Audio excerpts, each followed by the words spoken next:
جو بانٹنا چاہتے تھے وہ بانٹ رہے تھے, وہ وعدے کر رہے تھے. تو مرکز سے اگر کچھ ملا ہے لوگوں کو تو خود آزاد کشمیر کی حکومت بھی تو ان کو دے رہی تھی نا, تو اس لیے وہ یہ الزام تو نہیں دے سکتے. اور وہ یہ چاہ رہے تھے کہ وہ حکومت بھی چلائیں اور اپوزیشن بھی کھیلیں, وہ اینٹی اسٹیبلشمنٹ اور اینٹی گورنمنٹ بھی کھیلیں. لیکن یہ کھیل جو ہے وہ زیادہ چلا نہیں ہے. اب بلاول بھٹو جو کچھ کہہ رہے ہیں, دیکھیں ان کے پیچھے ایک بہت اہم بات یہ ہے کہ الیکشن ختم نہیں ہوئے, ابھی تک وہ بھی الیکشن موڈ میں ہیں, کشمیر بھی الیکشن موڈ میں ہے. اگر یہ مکمل الیکشن ایک وقت میں ہوا ہوتا تو اس وقت وہ ہاتھ جھاڑ کے ایک طرف بیٹھ گئے ہوتے اور ایک محبت کی فضا قائم ہو گئی ہوتی, یا کم از کم جو الیکشن والا ایک جوش اور جذبہ اور جھگڑا ہوتا ہے وہ ختم ہو گیا ہوتا. کیونکہ ابھی الیکشن ختم نہیں ہوئے, ایک مرحلہ ابھی گزرا ہے, 2 مرحلے باقی ہیں, تو وہ چاہتے ہیں کہ تھوڑا سا وہ جوش جذبہ برقرار رکھیں. زیغم صاحب آپ کی گفتگو اتنا بتا رہی ہے کہ رد عمل تو ہے پہلے مرحلے میں جو کچھ ہوا ہے, مگر اگر نون لیگ نے کچھ نہ کچھ کیا تو پیپلز پارٹی کے پاس بھی لیوریج تھی, پیٹرنیج کی, اس سے پہلے حکومت انہی کی آزاد جموں کشمیر. اب یہ بتائیے گا کہ کون سا ایسا لیوریج مسلم لیگ نون کے پاس ہے جس کے اوپر غصہ ہے بلاول بھٹو زرداری کو, جو ان کی آج کی اس گفتگو سے جھلک رہا ہے, یا اس بات کو مکمل مائنس کر دیا جائے جس کو وہ بار بار کہہ رہے ہیں کہ نون لیگ کی سپورٹ ریاست سوچ لے عام ہے یا پھر قوم کے مفاد کی بات کریں. سو آپ کے خیال میں اس بات کا کوئی وزن ہے یا نہیں ہے, صرف اس کو سیاسی نتیجے کا غصہ کہا جائے؟ جی, ان کو غصہ تو اسی بات پر ہے کہ مسلم لیگ نواز نے الیکشن کا یہ مرحلہ کیوں جیتا ہے. اچھا ٹھیک ہے. کیونکہ ان کو بہت امید تھی کہ وہ جس طریقے سے محنت کر رہے ہیں اور جس طریقے سے انہوں نے جا کے گلگت بلتستان کا الیکشن لڑا تھا, اسی طرح اے جے کے والے بھی ان کا ساتھ دیں گے. ٹھیک. کیونکہ یہاں پر بھی وہ حقوق کے بیانیے کے اوپر الیکشن لڑ رہے تھے, جبکہ مسلم لیگ نواز جو الیکشن لڑ رہی تھی وہ لڑ رہی تھی ترقی کے بیانیے پر. اب سوال یہ تھا کہ کیا ووٹر ان کے حقوق کے بیانیے پر اعتماد کرتے ہیں یا نہیں کرتے ہیں. اب یہ فیصلہ ووٹرز نے کرنا تھا. میرے خیال ہے ووٹرز نے اعتبار نہیں کیا, اور اس وجہ سے نہیں کیا کہ اس وقت جب وہاں پر ایک تناؤ موجود ہے آزاد کشمیر میں, اس وقت خود پیپلز پارٹی کی حکومت ہے. پیپلز پارٹی کے لیے آسان نہیں ہے اس وقت کہ وہ حکومت میں بھی رہیں لیکن وہ دامن جھاڑ کے ایک طرف بھی ہو جائیں تمام سچویشن سے, اور یہ بھی کہیں کہ ہم حقوق آپ کو دلوائیں گے. اس لیے میرا خیال یہ ہے کہ آزاد کشمیر میں ابھی تک ان کا یہ بیانیہ نہیں چلا, ان پہ لوگوں نے یہ ٹرسٹ نہیں کیا کہ وہ واقعی ان کے حقوق کے لیے کھڑے ہیں. تو انہوں نے ایک ٹریڈیشنل روٹ لیا کہ ایک بڑی پارٹی باہر ہے, دوسری ایک بڑی پارٹی جو ہے وہ مسلم لیگ نواز کی شکل میں موجود ہے, تیسری پیپلز پارٹی ہے. تو انہوں نے ایک روایتی طریقے سے مطلب اگلے مرحلوں کو سیو کرنے کے لیے انہوں نے بھرپور طور پر آج ایک سیاسی بیانیہ رکھنے کی کوشش کی ہے. شہزاد چودھری صاحب, اسی خطاب میں انہوں نے آج بتایا, جتایا, یاد دلایا. یہ آپ بتائیے کہ صدر زرداری کا بیٹا ہوں, بے نظیر جیسی سیاست کرنا چاہتا ہوں, مرتضیٰ بھٹو کا بھانجا ہوں. بلاول ایک ہی جملے میں کیا کچھ سمجھانا چاہ رہے ہیں, کہہ رہے ہیں, کس کو مخاطب کر رہے ہیں اور کیا ثابت کر رہے ہیں؟ بڑا خوش آئندہ جی کہ آج مرتضیٰ بھٹو بھی پھر سے دنیا کو یا پاکستانیوں کو یا پیپلز پارٹی کو یاد آ گئے. پیپلز پارٹی کو پتہ نہیں یاد آنا چاہیے تھا یا نہیں آنا چاہیے تھا, لیکن بات صورت ان کے ماموں لگتے ہیں تو انہوں نے ان کا ذکر کر دیا. دیکھیے, بنیادی بات اگر آزاد کشمیر اور گلگت بلتستان میں جو فرق زیغم صاحب نے بھی جس کا ذکر کیا اگر سوچنا ہے, سمجھنا ہے, تو وہ یہ ہے کہ دونوں جگہ کا جو معاشرتی کلچر ہے وہ ٹوٹلی ڈفرینٹ ہے. جی بی کو ایک مکمل معاشرے کے طور پہ مختلف سوچ اور فکر کے ساتھ والے لوگ ہیں. آزاد کشمیر والے سمجھیے پنجاب کی ایکسٹینشن ہے, اس طرح کے لوگ ہیں وہاں پہ. وہاں دھڑے ہیں, وہاں برادریاں ہیں, وہاں پر ہر قسم کا وہ کام ہے جو کہ ناردرن پنجاب کا ہے, پنجابی کی ایکسٹینشن ہے. تو یہ اگر فرق کوئی سمجھ آئے تو یہ بیہیویئر جو ہے سمجھ آ جاتا ہے. لیکن بصورت وہ بھی بات صحیح ہے کہ پیپلز پارٹی کی ایک ہی حکومت تھی نا وہاں پہ آزاد کشمیر میں, تو پھر اس سے شکایت کرنا اور ان سے کسی اور سے شکایت کرنا. لیکن سب سے انٹرسٹنگ سوال آپ کا یہ ہے کہ ریاست جو ہے اس کو ڈیسائیڈ کرنا ہے کہ وہ کس کے ساتھ ہے, قومی مفاد کے ساتھ ہے یا نون لیگ کا مفاد عزیز ہے. تو سب سے پہلا سوال اپنا بلاول بھٹو صاحب سے ہی پوچھنا چاہیے کہ 2022 میں جب آپ نے حکومت میں شامل ہوئے اور اس کے بعد 2024 میں, تو اس وقت قومی مفاد زیادہ عزیز تھا یا نون لیگ کا مفاد زیادہ عزیز تھا؟ اگر ان دو چیزوں کا جواب دے دیں تو ان کو ہر چیز کا جواب مل جائے گا. کیونکہ اگر وہ قومی مفاد کو کہتے ہوئے طاقت کا حصہ بنے اور اس پورے نظام کا حصہ بنے تو پھر تو نون لیگ کے مفاد کا کوئی شکایت کا کوئی وجہ بنتی نہیں ہے, رہ نہیں جاتی. آپ جس بنیاد پہ آگے آئے تھے اس بنیاد پہ ہی اب نظام چل رہا ہے نا. بالکل ایسا ہے. تو اس کے بعد پھر ریاست کی بات کرتے ہیں. تو جب ہم حکومتیں جب الیکشن کرواتے ہیں اور حکومتیں بنائی جاتی ہیں تو حکومت کو ذمہ داری سپرداری کی جاتی ہے دو چیزوں کی، عوام کی اور ریاست کی. اور ریاست اور عوام کے بیچ میں جو رشتہ ہے یہ حکومتیں لے کے چلتی ہیں، اس کو مضبوط کرتی ہیں، اس کو قائم کرتی ہیں، اور ریاست کو بھی مضبوط کرتی ہیں اور معاشرے کو بھی مضبوط کرتی ہیں، عوام کو بھی مضبوط کرتی ہیں. یہی حکومتوں کا کام ہوتا ہے. حکومت کا مقصد ہی ہوتا ہے کہ اس رشتے کو قائم رکھا جائے اور مضبوطی سے چلایا جائے. تو ریاست تو ہم حکومت کو دیتے ہیں اور معاہدہ اور عوام بھی حکومت کی ذمہ داری ہوتی ہے. حکومت یہ کہہ رہے ہیں کہ یہ ان کی نہیں ہے، پارلیمنٹ میں بیٹھے حکومت نہیں کر رہے، حکومت کا حصہ نہیں ہے.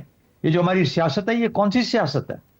یہ کیا سیاست ہے؟ یہ سوال ان کو آج یہ پوچھنا چاہیے تھا اپنی تقریر کے اندر کہ آزاد کشمیر کی جو حیثیت ہے، جبکہ آزاد کشمیر جس کو ہم کہتے ہیں آزاد جموں کشمیر، اس کا جو پولیٹیکل اینڈ ہے وہ کیا ہے، اس کا مقصد کیا ہے؟ ہر سیاست کسی مقصد کے لیے کی جاتی ہے نا. الیکشن اس کا ایک حصہ ہے، اس کے بعد مقصدیت شروع ہو جاتی ہے. اور اگر وہ یہ نہیں سمجھ پائے تو اس کو کنیکٹ کرنے کی کوشش کریں، کنیکٹ کر کے یہ کوشش کریں اور پھر آزاد کشمیر کے رول کو بتائیں کہ یہ آزاد کشمیر جب ہم نے 1947 کے اندر سے اس کو پورے ہندوستان کے جو کشمیر والا حصہ تھا اسے علیحدہ کر کے پاکستان کا حصہ بنایا تھا تو کس مقصد کے تحت بنایا تھا؟ اس کا مقصد ابھی جو رہتا ہے، جو کام رہتا ہے، اس کو ہم اس کو استعمال کرتے ہوئے کیسے حاصل کر سکتے ہیں؟ یہ ٹیریٹری کا، یہ اپنی ٹرف کا کی لڑائی نہیں ہے.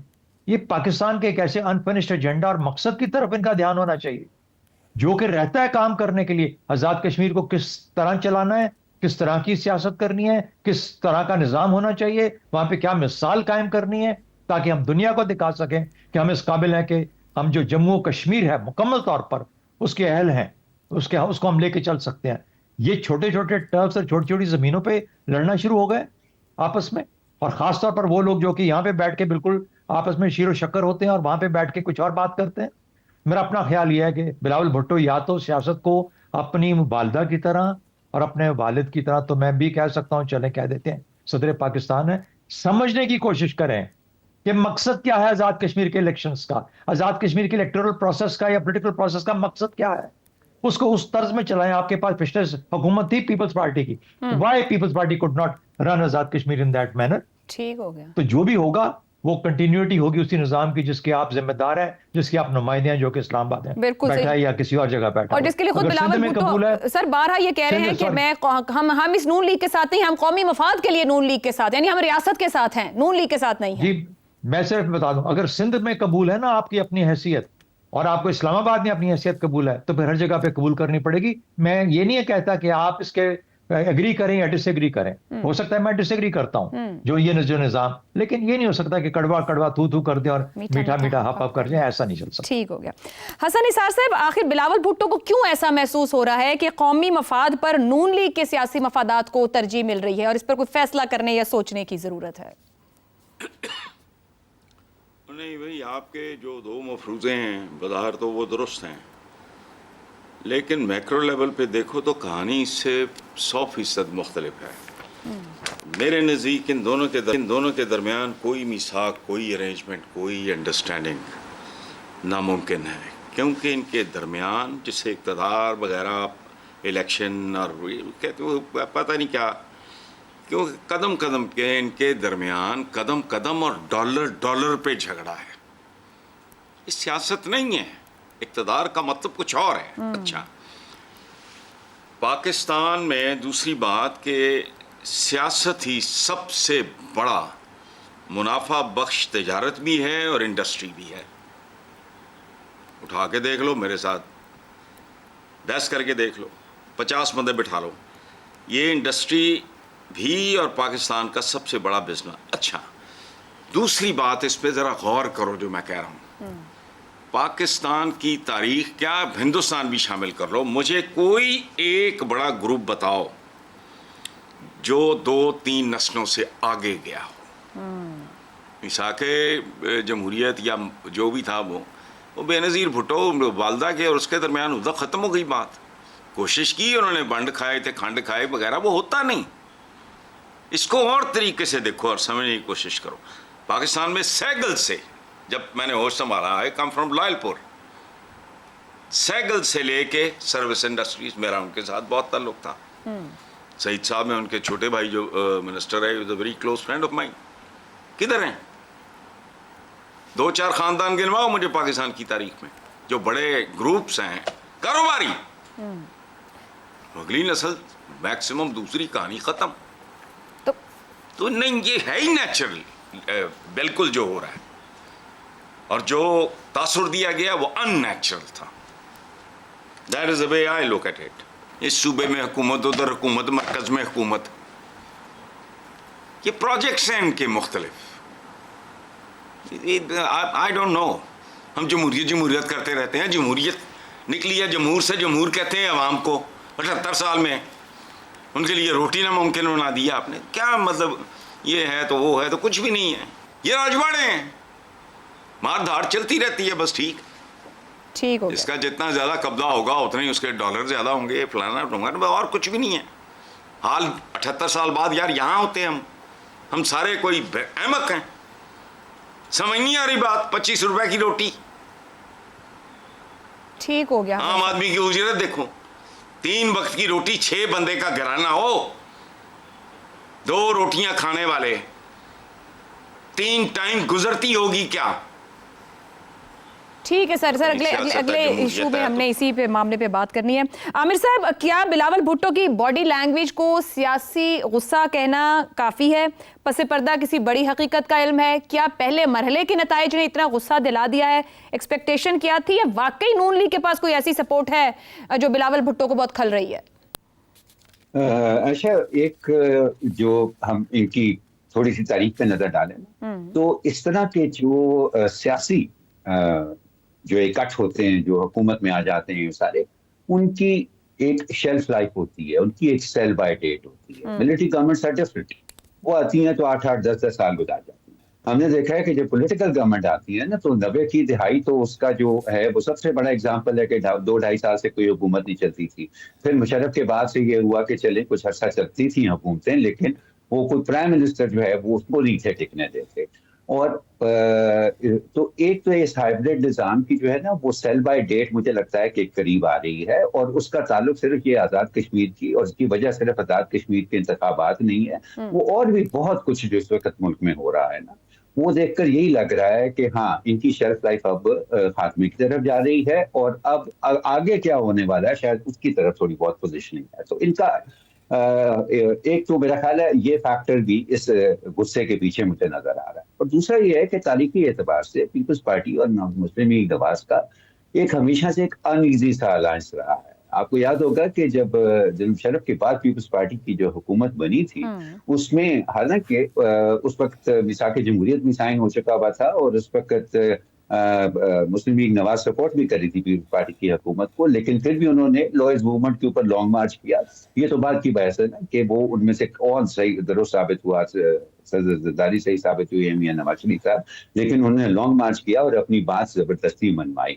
تو یہ کوئی نیچرل الائنس تو ہے نہیں ہے, یہ مجبوری کے الائنس ہیں. اس لیے اس طرح کی چیزیں جو ہیں وہ ضرورت سے زیادہ ٹینشن ان کے اندر کریٹ کر دیتی ہیں. عامر صاحب, آپ کی گفتگو نا ایک سوال مجھے کرنے پہ مجبور کری. ان ایزی الائنس گین تو دونوں نے بہت کیا اس بات میں, سیاست میں, سیاسی عہدوں میں, سیاسی ڈیلنگز میں, دونوں نے اس ان ایزی الائنس سے بہت کچھ گین کیا ہے. بھلے برا بلا کہہ لیں, لیکن اس کے باوجود اکٹھے بیٹھے ہوتے ہیں تو پھر نقصان عوام کا ہو رہا ہے. تو آپ اسے ان ایزی الائنس کیوں کہہ رہے ہیں؟ جب وہ گین کر رہے ہیں تو ان ایزی کیسے ہے؟ اچھا, اس طرح کے جو گینز, جس طرح کے گینز کی آپ بات کر رہی ہیں نا, وہ کسی قیمت پر آتے ہیں. اور وہ کیا قیمت ہوتی ہے؟ آپ کی سیاسی ساکھ کی, سیاسی عزت کی, عوام میں آپ کی مقبولیت کی. ایسا نہیں ہو سکتا کہ آپ اس طرح کے گینز جو ہیں وہ کرتے جائیں اور عوام تک اس کا اثر نہ ہو. تو یہ ٹھیک ہے کہ یہ اپنا کاروبار جو ہے وہ حکومت میں آ کے ان کے لیے بڑھانا ذرا آسان ہوتا ہے, لیکن اس کی جو قیمت ان کو دینی پڑ رہی ہے تو ان کی جو فائنینشیل ارتھمیٹک ہوتی ہے نا وہ تھوڑی سی ڈفرینٹ ہوتی ہے. اور ان کو کسی نہ کسی آخر کا سیاسی جماعتیں ہیں, پولیٹیکل پروسیس سے ہی آتی ہے, جیسا بھی وہ اچھا برا جیسا بھی پروسیس ہے اس سے گزر کے یہ حکومت میں آتی ہے. تو ان کی فائنینشیل ارتھمیٹک انہیں بتاتی ہے کہ اچھا جو ہم نے فائدہ اٹھایا ہے اس کے بدلے جو ہمیں نقصان ہو رہا ہے, تو کہیں یہ overall at a higher level یہ کوئی گھاٹے کا سودا تو نہیں ہے ہمارے لیے. اور میرا خیال ہے کہ یہ پچھلے سال کے اندر اگر آپ ایک پچھلے سال کے پیریڈ پہ نظر ڈالیں تو ہمیں بالکل اس طرح کی کوئی گرم جوشی نہیں نظر آتی ہے. اس طرح کا ریزالو بھی آہستہ آہستہ کم ہو گیا. جو پہلے ایک جس کو ایک کامن پولیٹیکل اینیمی سمجھتے تھے اس کو رستے سے ہٹانے کے لیے جب یہ اکٹھے ہوئے تھے اس وقت نظر آتا تھا. اس میں بھی مجھے بہت زیادہ وقت کے ساتھ ساتھ بڑی تیزی سے کمزور ہوتا.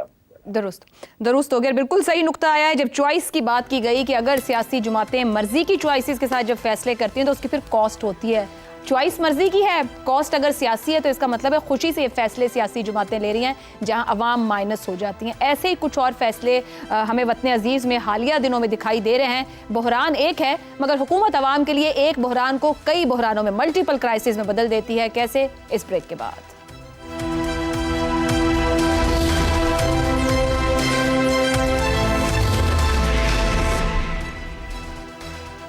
پروگرام میں ایک بار پھر خوش آمدید. پیٹرولیم مصنوعات کی قیمتوں کا یومیہ بنیادوں پر تعین صرف ایک معاشی فارمولہ نہیں رہا بلکہ عوام کے لیے سنگین مسئلہ بن چکا ہے. حکومت اسے عالمی منڈی کے ساتھ فوری ہم آہنگی اور شفافیت کا نام دیتی ہے مگر زمینی حقیقت اس کے بالکل برعکس ہے. 18 جولائی سے یومیہ قیمتوں کا فارمولہ نافذ کیا گیا اور صرف 10 دنوں کے اندر اس کے اثرات واضح ہو گئے. 18 جولائی سے 28 جولائی تک پیٹرول کی قیمت میں مجموعی طور پر قریباً 25 روپے کا اضافہ کیا گیا جبکہ کمی صرف 1 روپیہ 35 پیسے کی گئی. اسی دوران ہائی سپیڈ ڈیزل کی قیمت میں قریباً 64 روپے کا بڑا اضافہ کیا گیا. عالمی منڈی میں اسی عرصے کے دوران برینٹ کروڈ آئل قریباً 90 سے گر کر $87 اور WTI 84 سے کم ہو کر $81 تک آ گیا. یعنی عالمی سطح پر قیمتوں میں مسلسل کمی کا رجحان ہے. اس کے باوجود پاکستان میں عوام کو ریلیف دینے کے بجائے قیمتوں میں اضافہ کیا گیا. پیٹرولیم قیمتوں میں اضافے کے اثرات براہ راست اب عام آدمی کی زندگی پر پڑتے دکھائی دے رہے ہیں. ٹرانسپورٹ مہنگی ہونے سے آٹا، سبزیاں، دیگر اشیاء ضروریہ مزید مہنگی ہو گئی ہیں. تنخواہ دار اور سفید پوش طبقہ سب سے زیادہ متاثر ہو رہا ہے جس کے گھریلو بجٹ کو بری طرح سے متاثر کیا جا رہا ہے کیونکہ عام آدمی ہر دن بجٹ نہیں بناتا, وہ بجٹ مہینے بعد بناتا ہے اور اس بجٹ کے ساتھ اس کو پورا مہینہ گزارنا ہوتا ہے جو کہ مشکل ترین ہوتا جا رہا ہے. ایسے حالات میں یہ معاملہ محض اعداد و شمار یا پالیسی کی بحث نہیں رہا بلکہ سنگین سماجی بحران کی شکل اختیار کر رہا ہے. جب قیمتیں روزانہ کی بنیاد پر بڑھائی جائیں اور کمی برائے نام ہو یا نہ ہو تو یہ سوال شدت اختیار کر جاتا ہے کہ کیا یہ نظام عوام کو ریلیف دینے کے لیے بنایا گیا ہے یا عوام کی کھال اتارنے کے لیے. حکومت کی بے حسی اور پیٹرول پمپ مالکان اور ڈیلرز کی جو بلیک میلنگ ہے وہ عام شہری پڑ رہی ہے. یعنی کہ عام شہری بے بس ہو چکا ہے جو نہ پالیسی سازی میں شامل ہے نہ ہی اس کے پاس کوئی دوسرا متبادل ہے. ایسے میں اہم سوال یہی ہے کہ جب عالمی منڈی میں قیمتیں کم ہو رہی ہیں تو اس کا فائدہ عوام کو کیوں نہیں دیا جا رہا, اور سب سے بڑھ کر کیا اس نظام میں عام آدمی کے لیے کوئی جگہ ہے یا وہ صرف اعداد و شمار میں گم ہو کر رہ گیا ہے. اسی کا جواب تلاش کریں گے. پینل کے لیے سوال رکھیں گے. پیٹرولیم قیمتوں کا یومیہ تعین 10 دن میں پیٹرول 25, ڈیزل 64 روپے مہنگا, کمی صرف 1 روپیہ 35 پیسے. کیا حکومت کو روزانہ کی بنیاد پر عوام کی جیب میں ہاتھ ڈالنے کا نیا اور آسان طریقہ مل گیا؟ حسن نثار صاحب, آپ جو پچھلے سیگمنٹ پہ بات کر رہے تھے, اب وہی سوال ہے کہ عوام ہر دن بجٹ بنائے کیونکہ ہر دن پیٹرول نے اوپر جانا ہے, ہر دن سوچے کہ آج کھانا ہے, آج چیز خریدیں. وہ عوام جو مہینے کا بجٹ بناتے ہیں اور بمشکل مہینہ گزار پاتے ہیں, یہ حکومت نے کیا حل نکال کے دیا ہے؟ اچھا عائشہ, آپ نے نظام کی گردان کی تو مجھے اپنا ایک کالموں کا مجموعہ یاد آ گیا جس کا اب میرا خیال ہے کوئی 21واں 22واں ایڈیشن. اس کا عنوان ہے کتاب کا آدم خور نظام کا نوحہ. آپ نے اس کی بہت گردان کی, اچھا لگا. بس میں نے آدم خور لفظ لانا بھول گئی اس میں. پیٹرول, ہاں میں آدم خور, پھر نظام کی سمجھ آ جاتی ہے نا, ورنہ تو ایبسٹریکٹ سی ایم ایک بات ہے. نظام کیا ہوتا ہے؟ اچھا, آپ اور ہم جیسے احمقوں کو بات سمجھ آ نہیں رہی. پیٹرول مہنگا رکھنا دراصل عوام دوستی ہے. یہ عوام سے ہمدردی اور محبت کی نشانی ہے جو ہم جیسے کودنوں کو, احمقوں کو سمجھ نہیں آ رہی. دیکھو بات سنو, سستا ہوگا تو لوگ چند زیب کی طرح, اب آپ پتہ نہیں اس وقت دنیا میں آئی تھیں یا بہت چھوٹی تھیں, نواز شریف کے ماڈل ٹاؤن والے گھر کے سامنے چند زیب آدمی نے خود سوزی کی تھی. کس طرح؟ آگ چھڑ خود سوزی. تو عوام کو خود سوزی سے بچانے کے لیے مہنگا کہ چلو بھر پانی میں کوئی نہر کھالے گندے چ ڈب مرو، ایڈی خوبصورت چیز دے نال ایڈی مہنگی اور قابل قدر چیز دے نال پیٹرول تکلیف ہی زیادہ ہوئے گی. کچھ نہیں، یہ عوام کے لیے فیور ہے، یہ جو کرتے ہیں ٹھیک کرتے ہیں، جو کرتے ہیں ایسے عوام کے ساتھ مطلب ہم ایسی جگہ آ گئے کہ اب خود پر بھی ہنسی لیں ہم. بالکل ٹھیک، ٹیک اٹ ایزی. عامر صاحب، یہ جو یومیہ پیٹرولیم قیمتوں کا تعین نکالا گیا ہے، یہ جو سنہرا فارمولا گورنمنٹ لائی ہے، یہ سسٹین کرے گا؟ یہ پالیسی کی ناکامی بنے گا؟ یہ عوام پر مالی دباؤ بڑھانے کی ایک منظم حکمت عملی ہے؟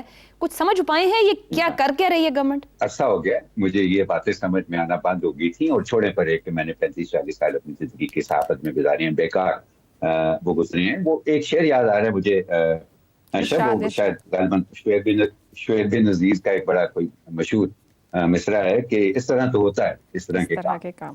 اور وہ اس لیے مجھے یاد آ رہا ہے کہ یہ جو وجہ بتائی جا رہی ہے نا ہمیں کہ جی عالمی منڈی میں یہ ہو رہا ہے اور جنگی صورتحال ہے خلیج میں، اور برنٹ کروڈ کی قیمت ادھر سے ادھر چلی گئی جاتی ہے اور اوپر سے نیچے آ جاتی ہے ساری، یہ سب جو ہے یہ بہانے بازیاں ہیں. اس کا جو بنیادی وجہ کہ آج حکومت کو یہ کرنا پڑ رہا ہے وہ یہ بجٹ ہے جو اس حکومت نے دیا ہے. میری والدہ جو ہے وہ ایک نیم خواندہ عورت تھی، اور میرے لیے لیکن وہ ظاہر ہے کہ وہ دنیا کی تمام وزڈم کی وہ ایک سورس ہوتی ہے. وہ اپنی ایک ڈائری مینٹین کیا کرتی تھی، اور ہم بڑے ہو کے ان کی ڈائری شغلن جب ہم نے کوئی ہنسنا ہوتا تھا نا پرانی قیمتیں دیکھنے کے لیے، جب 2.25 کا آدھا کلو گوشت مل جایا کرتا تھا تو وہ پرانی قیمتیں دیکھنے کے لیے ان کی ڈائری کرتے تھے. تو ہر دن کا حساب جب وہ لکھتی تھی تو اس کے اوپر انہوں نے لکھا ہوتا تھا کہ خرچ ہوئے اتنے، باقی بچے اتنے. وہ کہ وہ ایک نیم پڑھی لکھی خاتون جو تھی ان کو بھی حساب کرنا آتا تھا، بجٹ بنانا آتا تھا کہ کس طرح سے اس گھر کو ایسے طریقے سے ہم نے چلانا ہے. لیکن یہاں کئی سالوں سے، اور یہ کوئی پرانی بات نہیں بلکہ میں دہائیوں کا ذکر کروں گا، کہ جب بجٹ آتا ہے تو وہ ایک ایسے ملک کا آتا ہے جہاں بظاہر ہر طرف خوشحالی ہے، پیسے کی کوئی کمی نہیں ہے، اور اس میں اور اس کو ظاہر ہے کہ وہ صورتحال ایسی تو نہیں ہے، تو اس کے بعد پھر یہی حربے رہ جاتے ہیں. درست ہو گیا عامر صاحب. اب آپ نے حوالہ اتنا زبردست دیا ہے کہ ایک گھر میں تو بجٹ رکھا جاتا ہے کیونکہ گھر کماتا ہے اور خرچ کرتا ہے، مگر ہماری حکومتیں تو بس ادھار لیتی ہیں اور خرچ کرتی ہیں، وہ نہ کماتی ہیں، تو ان کو کیا پتا کہ کما کے خرچ کرنا کیا ہوتا ہے. ایک بریک لیں گے، بریک کے بعد جانیں گے پینل سے کہ جو فارمولا نکالا گیا ہے، ایسے فارمولے تو جن ملکوں میں جنگ ہے یا جو ان کے ہمسایہ ملک ہیں انہوں نے بھی نہیں نکالے، یہ کون روشن دماغ ہیں. اس بریک کے بعد